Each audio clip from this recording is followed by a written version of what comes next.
Andrew is an environmental law and policy expert at the Australian National University, ANU. He's one of Australia's preeminent experts in climate change mitigation and adaptation, particularly in relation to the land and forestry sector, and so particularly with carbon farming. He was previously the chair of the Domestic Offsets Integrity Committee, an associate member of the Climate Change Authority, and a member of the Emissions Reduction Fund Expert Reference Group. This year, Andrew and his team, which also includes Don Butler, who we'll hear from later as well, have been working with the Department of Agriculture, Water and Environment on the design and administration of the Carbon Plus Biodiversity Pilot Program.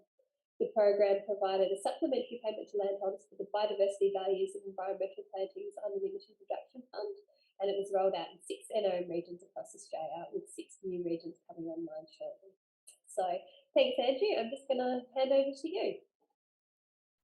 Thanks, Rachel, and afternoon, everybody. Yeah, look, I was just going to give you an overview of the Carbon Plus Biodiversity Pilot and then pass to Don Butler, my colleague, who's going to talk you through a little bit how we score the biodiversity benefits associated with these projects. Also acknowledge, before I get going, Dean Ansell, who's an ecologist working with us, and Marie Washburn is one of our key team members. In terms of what is the Carbon Plus Biodiversity Pilot, in really simple terms, in bureaucratic terms, it's a competitive grants program that provides payments to proponents who undertake environmental planting projects that are registered under the Emissions Reduction Fund in accordance with planting protocols that are prescribed by the Department of Agriculture at the federal level. The innovative part of it, or some might say slightly mad part of it, is that it's essentially 2 programs intermeshed. So it's the Carbon Plus Biodiversity Program, which provides for biodiversity benefit, intermeshed with the Emissions Reduction Fund, which is the Commonwealth Government's carbon crediting scheme.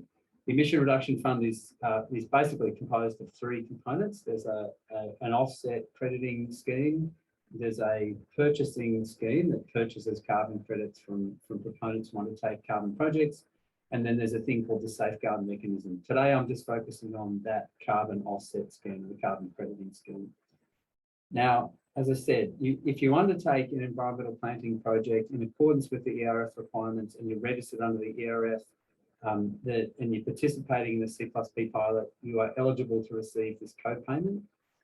So, and it's a competitive grants process. So what we do is we ask applicants, potential applicants, to apply through an online portal. That portal is one of the innovative aspects of the program, in that it's been designed in a way that allows proponents to draw their planting areas, actually go online and plot exactly where they want to put their plantings. The site automatically gives them back information on the amount of carbon they're likely to sequester in their plantings under average climate conditions over 25 years. That's calculated on a 25 by 25 meter pixel. So every polygon you draw, every pixel within that polygon is run, and then you get an average. Not only do you get the average at 25 years, but you also get the annual. So you get the estimates for annual sequestration each year in your planting area, which is really important for doing decent financial analysis on your projects. So applicants apply through that process, they plot their planting areas, then they give us their costs. This is another part which is not really standard in most programs like this, but we ask applicants to give costs in 6 categories, being their site preparation, weeding, their soil preparation, their seedling and seed costs, their planting costs, and then their tree protection costs, and also their recurrent management costs, really focusing there on recurrent weeding costs, recurrent pest costs, and recurrent watering costs, at least for the first 3 years. In the second round of the pilot, which is very shortly going to be launched, we're also going to ask applicants to put in freight costs. So we cover off on multiple cost areas. You might ask yourselves, why on earth would anybody ask for the cost information? Why do we care? And the short answer is, we care because we designed the program so that applicants didn't have to, if they didn't want to, put in a bid.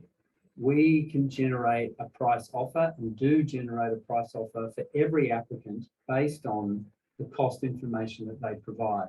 We do that using a thing called a building blocks model.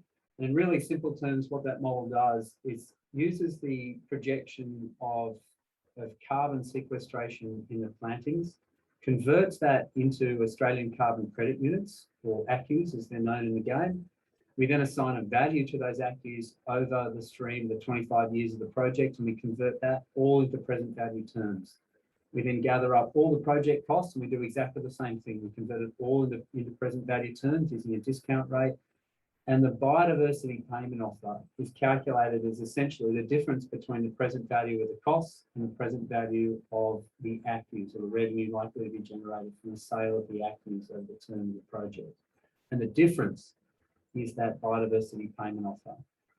The reason we did that is that from experience, that there's a lot of farmers who don't have any experience at all with participating in environmental markets, and they're often asked to put in a bid.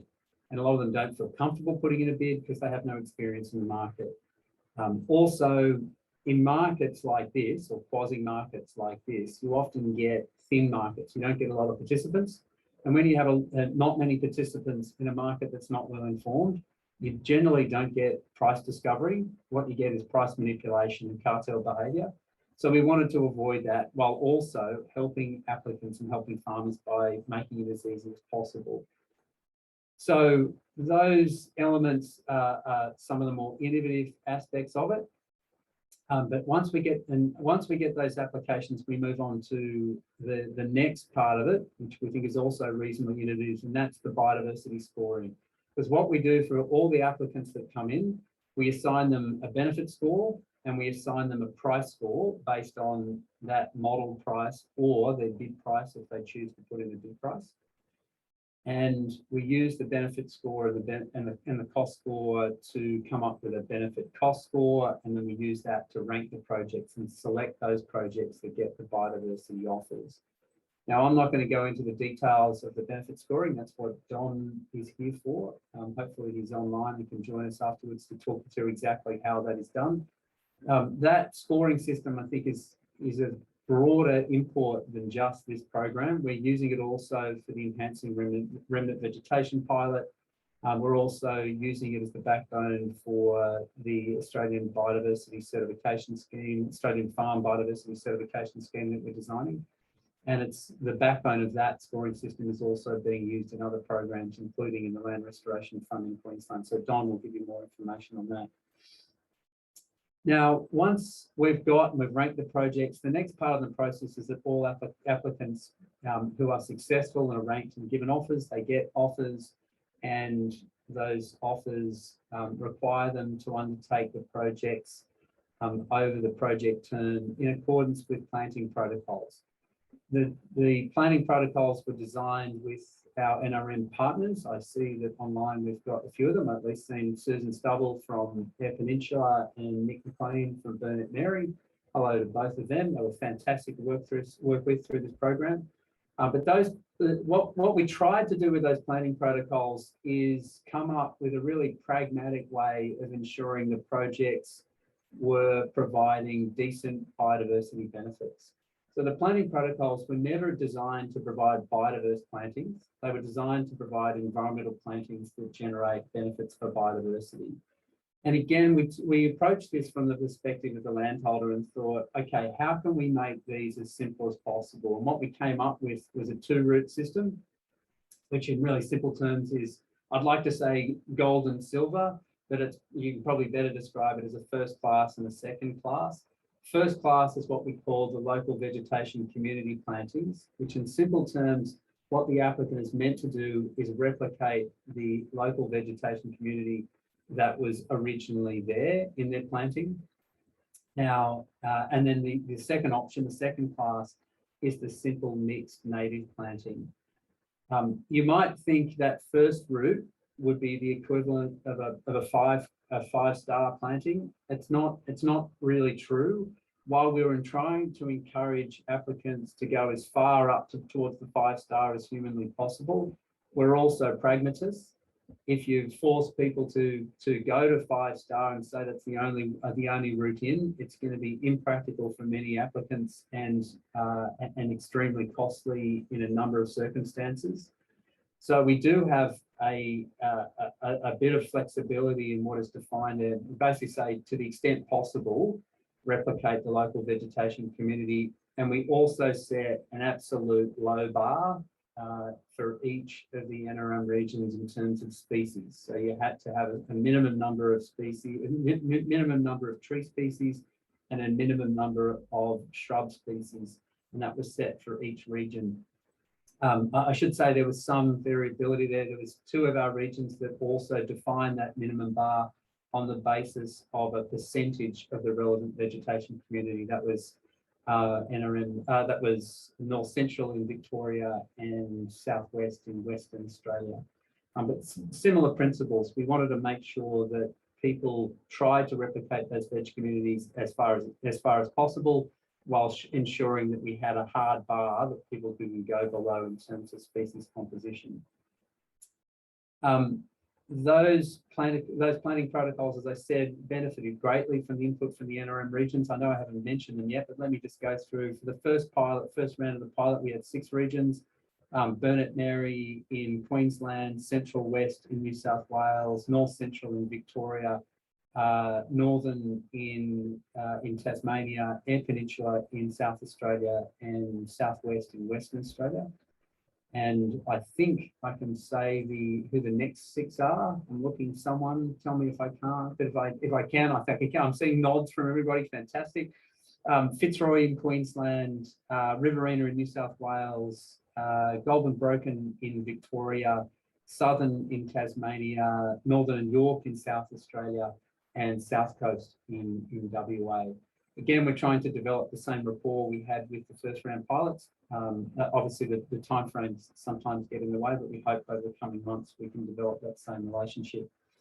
Now, that first round that we ran, it was open for 8 weeks. We had about 85, 86 applicants across all regions, and offers were made to roughly 65 applicants. I know I've got my door companions here with me, and they'll correct me because I'm sure I've got those numbers slightly wrong, but it's about those numbers. We were pretty happy with that. And the reason we were happy is that it's very hard for a lot of people to get their heads around the Emissions Reduction Fund, and certainly hard to do so in a short period of time. So we were, again, very happy about that, and give a lot of the credit for that to the NRM groups. Really crucial if we're going to get environmental plantings happening at scale, for there to be local faces who understand the regions who farmers can go to. And we got that in the NRM groups. I'm hoping that through this process, through this pilot, and through the associated work that we're doing, we can try and encourage the NRM groups to play a bigger role in carbon markets, and in particular, and hopefully also biodiversity markets. I'm sure, I don't mean that to say that the NRM groups are not doing that at the moment necessarily, but I think particularly in the carbon market, there's probably a bit of learning to do in some of the NRM groups, simply because there's not many carbon projects in many of our regions. As many of you would know, most of the carbon projects that are in Australia at the moment are concentrated in the rangelands or in Northern Australia. And they really come from 3 main methods in terms of land-based methods. It's avoided deforestation in Western New South Wales, the human-induced regeneration method, which is predominantly in Western Australia, Queensland and New South Wales, now with some projects in South Australia and some projects being looked at in the Northern Territory. And the third method is savanna burning. What that means in terms of those 3 projects is we just haven't had a lot of uptake of carbon projects in the intensive ag zone. And this pilot is partly meant to help address that by encouraging environmental plantings in those intensive ag zones. But as I said, the only way I think that we can really get that happening effectively is by partnering with the NRM groups and by encouraging them to play that role as the trusted face of advice and assistance in the regions.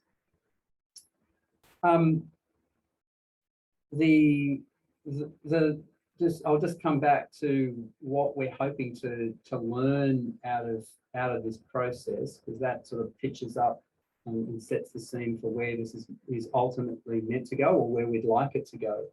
And that is that the whole idea of setting up this process like it is is to trial new market mechanisms for encouraging these sorts of activities. I say these sorts of activities because it doesn't necessarily have to be only environmental plantings in the long term, but environmental plantings are an attractive place to start because of the crying need for more trees in intensive ag zones, and because they're the project types where we're very confident that the activities are usually additional, that is, they wouldn't have been otherwise undertaken. And we're pretty confident that if you take environmental plantings, undertake them in a way that is reasonable, they're likely to generate benefits for biodiversity. So the idea was to trial new market-based mechanisms for encouraging these sorts of activities, and in the long term build a market that has demand coming from both governments and from the private sector. And to that end, the Australian government has recently announced its proposal of creating a legislative biodiversity scheme. So essentially providing a legislative basis for the biodiversity component of things like the Carbon Plus Biodiversity Pilot. The Enhancing Remnant Vegetation Pilot also plays directly into that legislative scheme. And in my mind, if not the government's mind, I ultimately see a space for state governments using that legislative scheme to support their own programs. So it's not just about the private sector, it can also be different levels of government participating in the legislative scheme. And also importantly, using the online platforms and the online tools that we're building, because that's the last element of this whole effort that I'll mention. And that's a piece of work that we originally built for the Carbon Plus Biodiversity Pilot, which I've already mentioned, that the government has plans for making that bigger and better. And certainly in the second round of the Carbon Plus Biodiversity Pilot, the intention is to use a bigger platform to house the program and to provide those project planning tools for proponents, and also provide the gateway, the application tools that are used for the program. And a lot like the legislative scheme, I see those platforms as something that can be across all jurisdictions, not necessarily just at the Commonwealth level. And ultimately, I'd like it to see it become a piece of national digital infrastructure that is able to house all sorts of things related to environmental markets and help ensure that we don't end up with what Australia always does, and that is create multiple things that do exactly the same thing or different systems that are incompatible. The old metaphor of the railway gauges is the classic one. And here I think there's a real risk of doing that, with people building different platforms that do different things that are not compatible, that make it harder for farmers to participate in environmental markets. But if we have a national piece of digital infrastructure that provides the data sets and the tools that are able to be used to apply to map projects and those sorts of things, then I think it's a platform that can be utilised by other, both public and private users.